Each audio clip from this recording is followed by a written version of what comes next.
नमस्कार दोस्तों। क्या आपने कभी रातों रात अमीर बनने का सपना देखा है? क्या आपके पास भी एक जबरदस्त स्टार्टअप आइडिया है जो आप सोचते हैं कि दुनिया बदल सकता है, लेकिन हर बार मन में एक सवाल आता है, क्या मैं इसके लिए तैयार हूं? अगर हां, तो रुकिए। इससे पहले कि आप जॉब छोड़ें, दोस्तों को को फाउंडर बनाएं या सेविंग्स से वेबसाइट बना लें, जरूरी है एक बार ठहर कर सोचें और सही तैयारी करें। आज हम बात कर रहे हैं एक ऐसी किताब की जो आपके स्टार्टअप के सफर की सही शुरुआत करा सकती है। Before you startup. लेखक हैं पंकज गोयल, जो खुद एक इंजीनियर, आईआईएम ग्रेजुएट और सीरियल एंटरप्रेन्योर रह चुके हैं। ये किताब कोई हवा में उड़ते मोटिवेशनल जुमले नहीं देती, बल्कि सीधी, साफ और सच्ची बातें कहती है। सवाल भी कड़वे होते हैं, लेकिन जवाब आपको साफ सोच के साथ एक्शन में ले जाते हैं। इस वीडियो में हम इस किताब की एक एक सीख को ऐसे समझेंगे जैसे कोई अपना दोस्त चाय की टेबल पर बैठकर आपको कह रहा हो, भाई सोच ले, सिर्फ जोश से कुछ नहीं होता, होश भी चाहिए।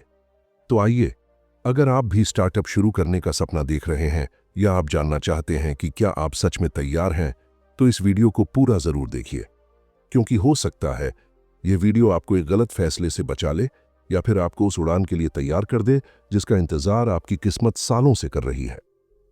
पार्ट 1। क्या आप स्टार्टअप के लिए तैयार हैं? हर इंसान के मन में कभी न कभी ये ख्याल जरूर आता है कि एक दिन अपना खुद का बिजनेस शुरू करेंगे। लेकिन क्या हर कोई इसके लिए सच में तैयार होता है? क्या सिर्फ एक आइडिया होना ही काफी है? लेखक पंकज गोयल साफ कहते हैं, स्टार्टअप करने का सपना देखना आसान है, लेकिन उसके लिए मानसिक, भावनात्मक और व्यावहारिक रूप से तैयार होना सबसे पहली और जरूरी शर्त है। सबसे पहले जानिए अपना WHY। स्टार्टअप की शुरुआत किसी आइडिया से नहीं होती, वो होती है आपके WHY से। आप ये करना क्यों चाहते हैं? क्या आप पैसा कमाना चाहते हैं? क्या आप आजादी चाहते हैं? क्या आप कुछ ऐसा बनाना चाहते हैं जो दुनिया को बदल दे? या फिर क्या आप दूसरों के कहने पर स्टार्टअप शुरू करने जा रहे हैं? अगर आपका WHY सिर्फ पैसा है, तो आपको आगे चलकर कई बार निराशा होगी। अगर आपका WHY फेमस होना है, तो भी आप थक जाएंगे। लेकिन अगर आपका WHY है किसी असली समस्या को हल करना, तो आप मुश्किलों से नहीं भागेंगे। खुद से ये 5 सवाल पूछिए। फर्स्ट, क्या आप संघर्ष के लिए तैयार हैं? स्टार्टअप की दुनिया आसान नहीं है, ना छुट्टियां तय होती हैं, ना समय। सेकंड, क्या आप अकेलेपन और असफलता को झेल सकते हैं? कई बार कोई आपकी बात नहीं मानेगा, कोई आपकी कंपनी को सीरियस नहीं लेगा। क्या आप तब भी टिके रहेंगे? थर्ड, क्या आप फाइनेंशियली तैयार हैं? अगले 1-2 साल तक कोई सैलरी नहीं मिलेगी, खर्च कैसे चलाएंगे? फोर, क्या आपका परिवार आपके साथ है? ये एक इमोशनल जर्नी है, क्या आपके अपने लोग आपका साथ देंगे? फाइव, क्या आपने छोटे स्तर पर कभी कोई चीज शुरू की है? कोई YouTube channel, blog, online store? अगर हां, तो ये अच्छे संकेत हैं। रियल लाइफ उदाहरण, ज़ीरोधा आज भारत का सबसे बड़ा डिस्काउंट ब्रोकरेज प्लेटफॉर्म है, लेकिन इसके पीछे की सच्चाई बहुत लोग नहीं जानते। नितिन कामठ ने 5 साल तक ट्रेडिंग की, नौकरी की और फिर 2008 की फाइनेंशियल क्राइसिस के बाद उन्होंने ज़ीरोधा की नींव रखी। उन्होंने बताया, मैं जानता था कि स्टार्टअप शुरू करना रोमांचक नहीं होगा, लेकिन मैं ये भी जानता था कि मैं इसके लिए अंदर से तैयार हूं। उन्होंने प्लान बनाया, पैसे बचाए, भाई को साथ लिया और 2 साल तक बिना फंडिंग के बिजनेस चलाया, और आज वो $1 अरब से भी बड़ी कंपनी चला रहे हैं। सबक, आपका जुनून तभी टिकेगा जब आपने तैयारी की हो, वरना शुरुआत से पहले ही आप टूट जाओगे। लेखक का सुझाव, लेखक कहते हैं, यदि आप सही WHY के साथ तैयार नहीं हैं, तो स्टार्टअप को लेटर टू रेजिग्नेशन से नहीं, डायरी ऑफ डिसिप्लिन से शुरू करें। अंत में एक सवाल, सोचिए, क्या आप सच में तैयार हैं? क्या आपने कभी खुद से ये 5 सवाल पूछे हैं? और अगर नहीं पूछे, तो क्या आपका स्टार्टअप सिर्फ एक सपना है या सच में एक मिशन? और सबसे बड़ा सवाल, क्या आप इतना मजबूत हैं कि 2 साल तक बिना ताली, बिना कमाई, सिर्फ अपने विश्वास पर टिके रह सकें? आगे हम जानेंगे कि क्या जॉब छोड़कर सीधे स्टार्टअप में कूदना सही है या नहीं, और कैसे आप अपनी जॉब को एक स्टार्टअप स्कूल में बदल सकते हैं। पार्ट 2, नौकरी छोड़ना है या नहीं, सोचो, समझो, फिर कदम बढ़ाओ। जब भी किसी के मन में स्टार्टअप का ख्याल आता है तो सबसे पहला जोश वाला कदम होता है नौकरी छोड़ दो। लेकिन क्या यह सही तरीका है? क्या स्टार्टअप शुरू करने के लिए सबसे पहले अपनी फुल टाइम जॉब छोड़ देना समझदारी है? लेखक पंकज गोयल इस किताब में साफ कहते हैं, don't quit your job just because you had one great startup idea last night. मतलब केवल एक अच्छा आइडिया आने पर नौकरी छोड़ना बेवकूफी हो सकती है। क्यों नहीं छोड़नी चाहिए तुरंत नौकरी? फर्स्ट, नौकरी आपको सीखने का मौका देती है। जब आप किसी कंपनी में काम करते हैं तो वहां आप बिजनेस का असली गेम समझते हैं। कैसे टीम चलती है, कैसे क्लाइंट से डील होती है, कैसे एक प्रोडक्ट बनता और लॉन्च होता है, कैसे बजट मैनेज किया जाता है। ये सब चीजें एक स्टार्टअप फाउंडर के लिए बेसिक स्किल्स हैं। सेकंड, पैसे की सुरक्षा। शुरुआत में स्टार्टअप से कमाई नहीं होती। अगर आपके पास फिक्स इनकम नहीं होगी तो आप जल्द ही फाइनेंशियल प्रेशर में आकर जल्दबाजी में गलत फैसले लेंगे। थर्ड, आप अपनी जॉब को स्टार्टअप स्कूल बना सकते हैं। सोचिए, आप किसी कंपनी में काम कर रहे हैं जो आपकी फील्ड से जुड़ी है, तो वहां पर आपको जो लाइव प्रोजेक्ट्स, क्लाइंट्स और स्ट्रैटेजी देखने को मिलती है वो आपकी सीखने की सबसे बड़ी प्रयोगशाला है। लेखक कहते हैं, be an entrepreneur while in job, behave, think and observe like a founder. मतलब नौकरी में रहते हुए भी फाउंडर जैसी सोच और नजर रखो। Real life example, Varun Duggal एक मल्टीनेशनल कंपनी में सीनियर मैनेजर की पोस्ट पर थे, लेकिन उन्हें किसानों के लिए कुछ करने की तीव्र इच्छा थी। उन्होंने जल्दबाजी में नौकरी नहीं छोड़ी। उन्होंने 1 साल तक वीकेंड्स पर छोटे छोटे एग्रीकल्चरल मार्केट्स में सर्वे किया, किसानों से बात की, डेटा इकट्ठा किया और एक मिनी बिजनेस मॉडल तैयार किया। फिर जब उन्हें पूरा यकीन हो गया कि 1, उनका आइडिया वाकई काम कर सकता है, 2, उनके पास एक छोटा बट मजबूत नेटवर्क है, 3, और उनके पास कम से कम 1 साल का एक्सपेंस बचा हुआ है, तब जाकर उन्होंने नौकरी छोड़ी। आज उनकी कंपनी सेफ हार्वेस्ट हजारों किसानों को केमिकल फ्री खेती से जोड़ रही है और देश भर में ऑर्गेनिक प्रोड्यूस बेच रही है। सबक, स्टार्टअप करने का सही समय वही होता है जब आप बिना डरे सोच समझकर मजबूत नींव के साथ शुरुआत कर सकें। कब छोड़नी चाहिए नौकरी? अगर ये सारे पॉइंट्स हो जाएं, तभी सोचें नौकरी छोड़ने का। आपने अपने स्टार्टअप का छोटे स्तर पर सफलतापूर्वक ट्रायल कर लिया है। आपके पास 12 से 18 महीने का खर्च पहले से सेव है। आपकी टीम या को फाउंडर तैयार है। आपने मार्केट रिसर्च अच्छे से कर लिया है। आप मेंटली तैयार हैं बिना सैलरी के कई महीने जीने के लिए। तभी आप नौकरी छोड़कर फुल टाइम स्टार्टअप में जा सकते हैं।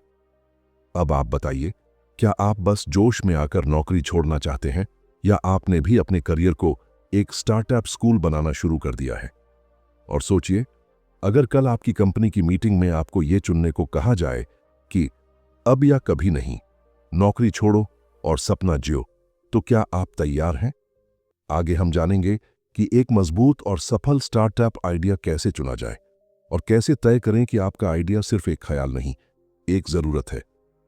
पार्ट 3, आइडिया चुनना, बिजनेस या बस ख्याल। स्टार्टअप शुरू करने से पहले हम सबके दिमाग में ढेर सारे आइडियाज घूमते रहते हैं, लेकिन उनमें से कौन सा एक आइडिया हमारे लिए सही है, कौन सा आइडिया सिर्फ एक ख्वाब है और कौन सा आइडिया वाकई मार्केट में कुछ बदलाव ला सकता है। लेखक पंकज गोयल इस पार्ट में एक दमदार बात कहते हैं, एक आइडिया को बिजनेस बनाने के लिए सिर्फ क्रिएटिव होना काफी नहीं, बल्कि प्रैक्टिकल होना जरूरी है।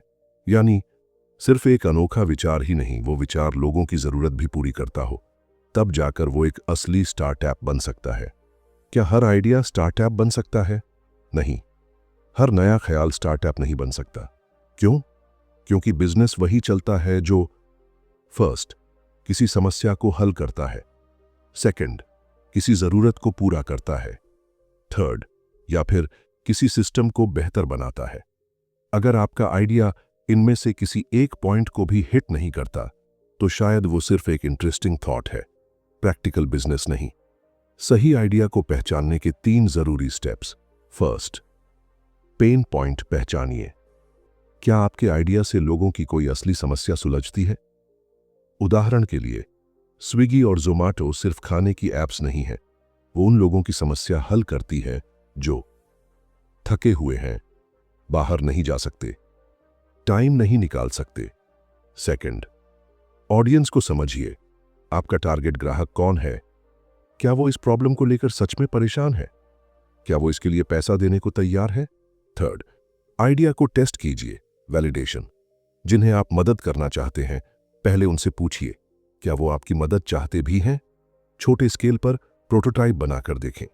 दोस्तों, फैमिली, सोशल मीडिया पर फीडबैक लें। 10 लोगों से बात करें, फिर 50 से, फिर 100 से। Real life example, OYO rooms. Ritesh जब कॉलेज में थे तो उन्होंने देखा कि छोटे शहरों में ट्रैवलर्स को अच्छा, साफ सुथरा और भरोसेमंद होटल मिलना बहुत मुश्किल है। उन्होंने पहले एक स्टार्टअप शुरू किया, ऑरोवेल स्टेज, जो एयरबीएनबी की तरह था, लेकिन उसे खास सफलता नहीं मिली। फिर उन्होंने असली पेन पॉइंट को पहचाना। बजट होटल ढूंढना आसान नहीं है और स्टैंडर्ड सर्विस भी नहीं मिलती। यहीं से जन्म हुआ ओयो रूम्स का।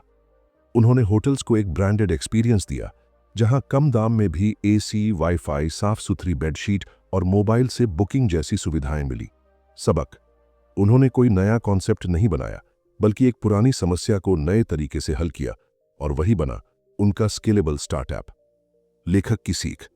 लेखक कहते हैं, idea is just 10%, execution, validation और रेलेवेंस वो 90 है जो स्टार्टअप को असली बनाता है। यानी सिर्फ आइडिया होना काफी नहीं, उसे सही तरह से परखना और जमीन पर उतारना जरूरी है। अब आप खुद से पूछिए, क्या आपका आइडिया किसी सच्ची प्रॉब्लम को हल करता है, या वो सिर्फ एक कॉन्सेप्ट है जो आपको अच्छा लगता है? और सबसे जरूरी सवाल, क्या आपने अपने आइडिया को वाकई असली दुनिया में टेस्ट किया है, या सिर्फ अपने दिमाग में घुमा रहे हैं? आगे हम जानेंगे एक अच्छा को फाउंडर कैसे चुना जाए, क्यों अकेले चलना रिस्की है, और टीम चुनने में क्या गलतियां नहीं करनी चाहिए। पार्ट 4, सही को फाउंडर कैसे चुने। अकेले नहीं, सही साथ के साथ। अगर आप सोच रहे हैं कि एक दिन खुद का स्टार्टअप शुरू करेंगे, तो एक बात बहुत जरूरी है, क्या आप अकेले करेंगे या फिर किसी के साथ? क्योंकि किताब बिफोर यू स्टार्टअप में लेखक पंकज गोयल कहते हैं, having a great idea without a great cofounder is like having a plane without a pilot. यानी एक शानदार आइडिया का कोई फायदा नहीं अगर आपके पास उसे उड़ाने वाला सही पायलट यानी को फाउंडर नहीं है। अकेले क्यों नहीं? आप सोच सकते हैं कि मैं सब कुछ खुद कर सकता हूं, लेकिन सच्चाई यह है कि हर इंसान की स्किल लिमिटेड होती है। कोई एक इंसान business development, product, finance, marketing, HR, leadership सब कुछ एक साथ नहीं कर सकता। इसलिए जरूरी है कि आपके पास एक ऐसा को फाउंडर हो जो आपके कमजोर पहलुओं को संभाल सके, और जब आप थक जाए तो आपको फिर से खड़ा कर सके। एक अच्छा को फाउंडर कैसा हो? First, shared vision. Shared vision, आप दोनों का उद्देश्य और सपना एक जैसा होना चाहिए। अगर आप स्केल करना चाहते हैं और वो सिर्फ पैसे कमाना चाहता है, तो यह फ्यूचर में टकराव बन सकता है। Second, complementary skills. Complementary skills मतलब, अगर आप टेक्निकल हैं तो वो सेल्स मार्केटिंग में अच्छा हो। अगर आप विजनरी हैं तो वो एग्जीक्यूशन वाला होना चाहिए। थर्ड, ट्रस्ट और लॉयल्टी। ट्रस्ट एंड लॉयल्टी, क्या आप उस इंसान पर आंख बंद करके भरोसा कर सकते हैं? क्या वो आपके पीछे आपकी कंपनी की इज्जत बचाएगा या गिराएगा? For conflict handling. Conflict handling, startup में बहस होंगी, विचार टकराएंगे। क्या वो इंसान मैच्योर है इन चीजों को संभालने के लिए? रियल लाइफ एग्जाम्पल, फ्लिपकार्ट की शुरुआत 2 दोस्तों ने की, सचिन बंसल और बिन्नी बंसल। दोनों आईआईटी दिल्ली से पढ़े थे, अमेज़न में काम कर चुके थे और एक दूसरे को बहुत अच्छे से समझते थे। सचिन विजनरी थे, उन्होंने बड़े सपने देखे। बिन्नी एग्जीक्यूशन में माहिर थे, उन्होंने बैक एंड और ऑपरेशंस संभाला। दोनों की स्किल्स अलग थीं, लेकिन सपना एक ही था, भारत में ऑनलाइन शॉपिंग को आसान बनाना। जब फ्लिपकार्ट ग्रो करने लगा तो इन दोनों के बीच रोल्स क्लियर थे। कई बार डिसएग्रीमेंट्स हुए, लेकिन उन्होंने अपने रिश्ते को प्रोफेशनल लेवल पर मेंटेन रखा, और आज फ्लिपकार्ट भारत का सबसे बड़ा ई-कॉमर्स ब्रांड बन गया। सबक, सही को फाउंडर वो नहीं होता जो हां में हां मिलाए, बल्कि वो होता है जो आपके साथ डटे, आपके गलत फैसलों पर सवाल करे और कंपनी को पहले रखे। गलत को फाउंडर चुनने से क्या हो सकता है? विजन में टकराव, ईगो क्लेश, ego clashes. Unfair equity fights, one sided काम का बंटवारा, और कई बार तो स्टार्टअप का पूरा फेल हो जाना। इसलिए सिर्फ दोस्ती के नाम पर या कूल दिखने के लिए को फाउंडर मत चुनिए। लेखक कहते हैं, चूजिंग अ रॉन्ग को founder is worse than starting alone, यानी गलत को फाउंडर चुनना अकेले शुरू करने से भी ज्यादा नुकसानदेह हो सकता है। क्या करें को फाउंडर चुनते समय? पहले उसे छोटे प्रोजेक्ट्स पर टेस्ट करें। काम का तरीका, सोच और एथिक्स मिलती है या नहीं देखें। दोनों रोल्स, रिस्पॉन्सिबिलिटीज और इक्विटी पहले ही लिखित में तय करें। एक दूसरे के साथ टफ कन्वर्सेशंस पहले ही करें ताकि बाद में टकराव ना हो। अब आप खुद से पूछिए, आपके स्टार्टअप का सपना कितना भी बड़ा क्यों ना हो, क्या आपके पास वो साथी है जो आपके साथ रात 2 बजे भी काम करने को तैयार हो, जो डाउट में भी आपके साथ खड़ा रहे और सक्सेस में भी क्रेडिट शेयर करे? और सबसे बड़ा सवाल, क्या आप को फाउंडर चुनने से पहले खुद को सही फाउंडर बनने के लिए तैयार कर चुके हैं? आगे जानेंगे कि किस तरह से अपनी फुल टाइम जॉब को स्टार्टअप के लिए लॉन्च पैड की तरह इस्तेमाल करें, बिना नौकरी छोड़े कैसे तैयारी करें और कैसे कम रिस्क में बड़ा काम करें। पार्ट 5, पैसे की प्लानिंग और तैयारी, फंडिंग से पहले की फाइनेंशियल स्ट्रैटेजी। एक स्टार्टअप शुरू करना सिर्फ जोश का खेल नहीं होता, इसमें सबसे बड़ा रोल होता है पैसों की सही प्लानिंग का। कई बार आइडिया बढ़िया होता है, टीम जबरदस्त होती है, मार्केट भी तैयार होता है, लेकिन फाइनेंशियल प्लानिंग नहीं होने के कारण स्टार्टअप बंद हो जाता है। इस पार्ट में लेखक पंकज गोयल बताते हैं कि अगर आप बिजनेस शुरू करने जा रहे हैं तो आपको खुद से 3 सवाल पूछने होंगे। पैसा कहां से आएगा, कैसे बचेगा और कितने दिन तक चलेगा? स्टार्टअप का फाइनेंशियल सच। जब आप नया स्टार्टअप शुरू करते हैं तो पहले 6 से 18 महीने तक आपको कोई फिक्स इनकम नहीं होती, लेकिन खर्च वो हर दिन होते हैं। ऑफिस स्पेस, टीम की सैलरी, मार्केटिंग, वेबसाइट या app development, license, legal fees और कई अनदेखे खर्च। इसलिए लेखक कहते हैं, don't start a startup till you can survive without a salary for 18 months, यानी जब तक आप 18 महीने बिना सैलरी के जी नहीं सकते तब तक स्टार्टअप शुरू न करें। खुद की बचत से शुरू करें। अगर आप सीधा फंडिंग के भरोसे स्टार्टअप शुरू करते हैं तो हो सकता है कि आपको अपना विजन कॉम्प्रोमाइज करना पड़े। इसलिए जरूरी है कम से कम 12 से 18 महीनों की पर्सनल सेविंग रखें। बिजनेस के लिए एक अलग बैंक अकाउंट रखें। खर्च के पहले महीने से ही कैश फ्लो प्लानिंग शुरू करें। पैसा कहां से आएगा? लेखक बताते हैं कि शुरुआत में ये 3 प्रमुख स्रोत हो सकते हैं।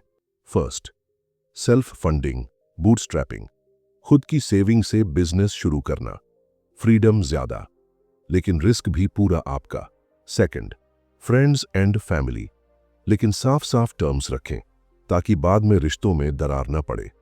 थर्ड, एंजल इन्वेस्टर्स, बाद में। शुरुआती ट्रैक्शन और प्रोडक्ट के वैलिडेशन के बाद ही इन्वेस्टर्स को अप्रोच करें। पहले अपना आइडिया और मॉडल प्रूव करें, फिर निवेशकों से पैसे मांगेंगे। खर्च कहां करना चाहिए?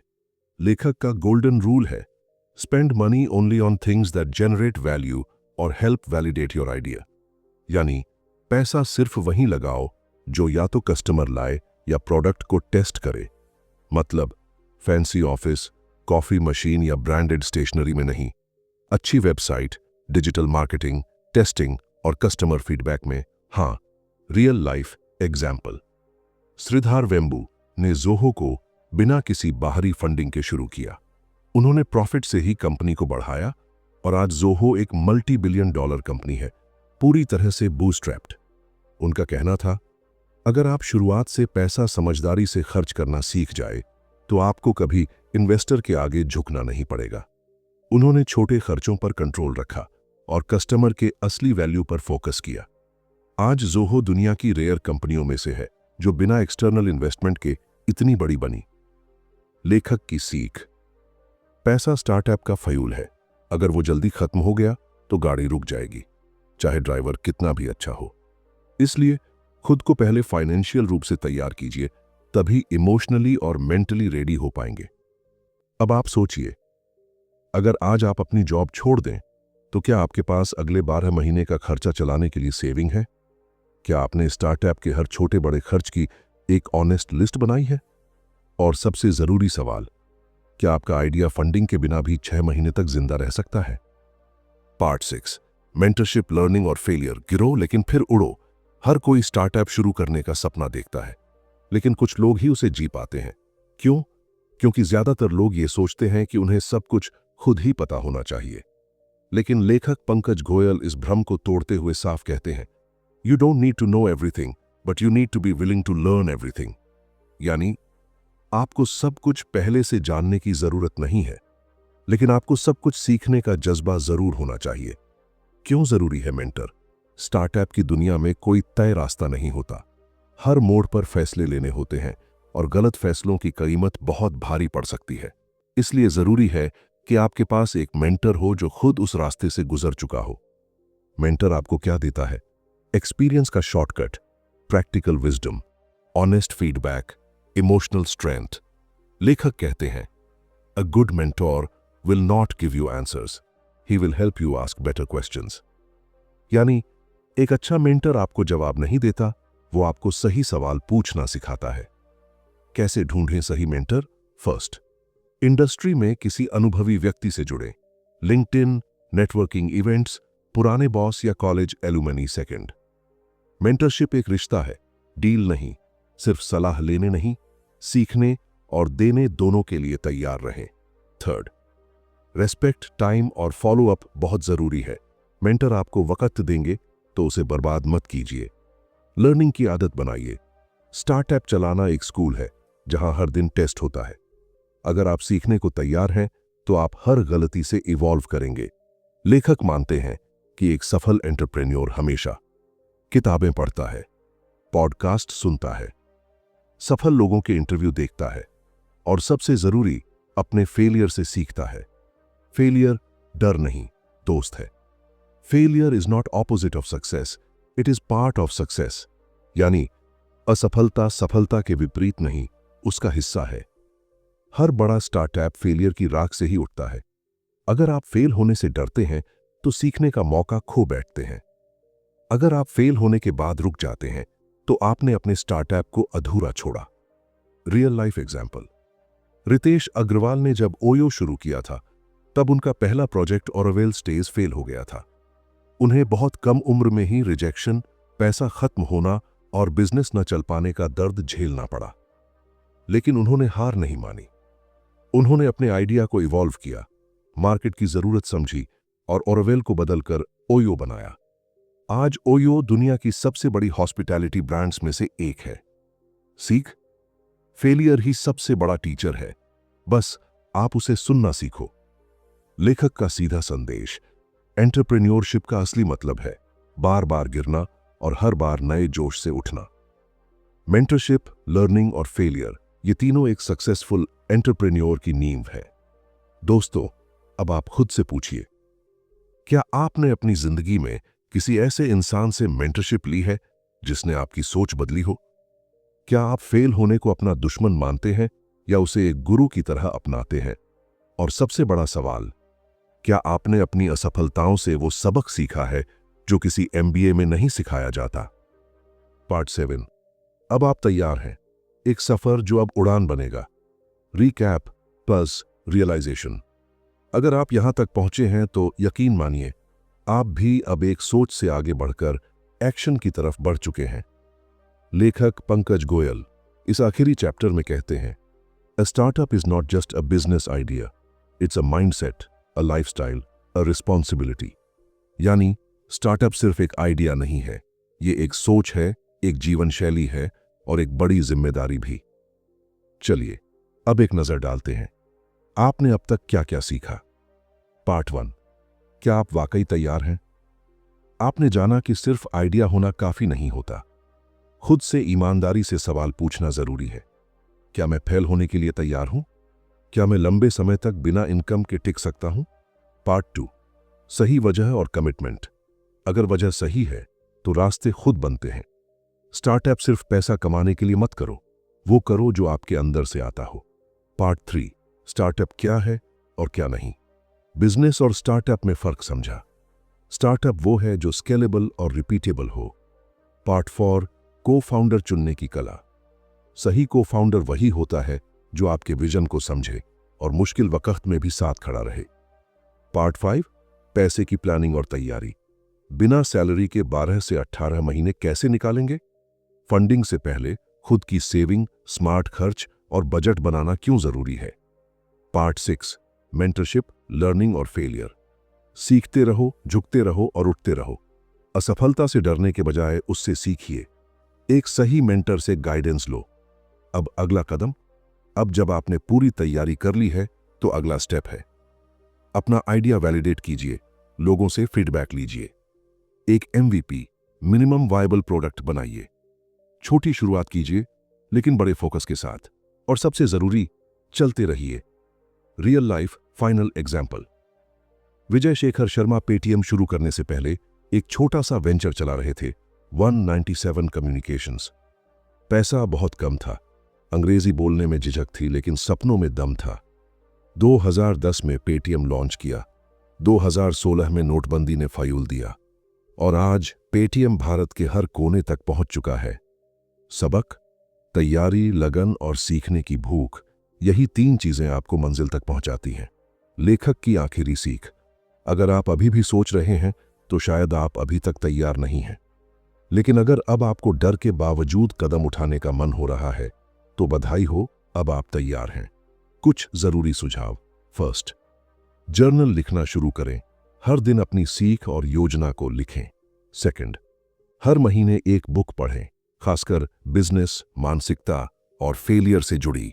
थर्ड, स्मार्ट गोल्स बनाएं, specific, measurable, achievable, relevant, time bound four. Cofounder या मेंटर्स से लगातार फीडबैक लेते रहे।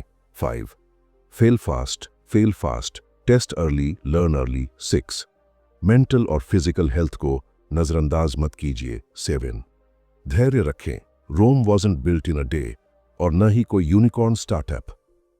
तो दोस्तों, अब बारी आपकी है। क्या आप सिर्फ इस वीडियो को देखकर मोटिवेट होकर छोड़ देंगे, या फिर आज से अपनी स्टार्टअप जर्नी की तैयारी सच में शुरू करेंगे? कमेंट में बताइए, आपका आइडिया क्या है, आप कहां अटके हैं। शायद अगला वीडियो खास आपके सवाल पर बने। और अगर ये वीडियो आपके दिल को छू गया हो तो उसे दिल से शेयर कीजिए उन लोगों के साथ जो अपने सपनों के लिए जागे हैं लेकिन रास्ता नहीं जानते। क्योंकि याद रखिए, आपका आइडिया दुनिया बदल सकता है, बस एक सही शुरुआत की देर है। मिलते हैं अगले वीडियो में एक नई किताब, एक नए मिशन के साथ।